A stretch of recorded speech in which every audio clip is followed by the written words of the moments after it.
بحیثیت پاکستانی قوم وہ بہت سے طوفان جن کو ہم دور سے دیکھ رہے ہیں، وہ بہت سے فتنے، وہ بہت سی آزمائشیں جنہیں ہم دور سے دیکھ رہے ہیں، لیکن ہمارا حال بھی اس رنگیلے جیسا ہی ہے کہ ہم یہ سمجھتے ہیں کہ نہیں، یہ کلاؤڈ برسٹ جو ہے یہ صرف کراچی میں ہوا ہے، یہ فیصل آباد میں نہیں ہو سکتا، یہ دارالسلام کی مسجد میں جمعہ پڑھنے پڑھانے والے پر یہ کلاؤڈ برسٹ نہیں ہو سکتا۔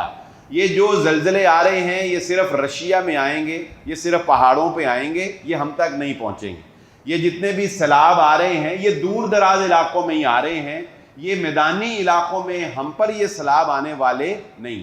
لہذا ہم جس طرح چاہیں زندگی گزاریں، ہمیں نہ اچانک موت کا ڈر ہے، نہ ہمیں پکڑے جانے کا ڈر ہے، نہ ہمیں کسی اور چیز کا خوف ہے۔ ہم کہتے ہیں ہنوز دلی دورست، ہمارے تک پہنچنا دشمن کی فوجوں کا یہ بہت مشکل کی بات۔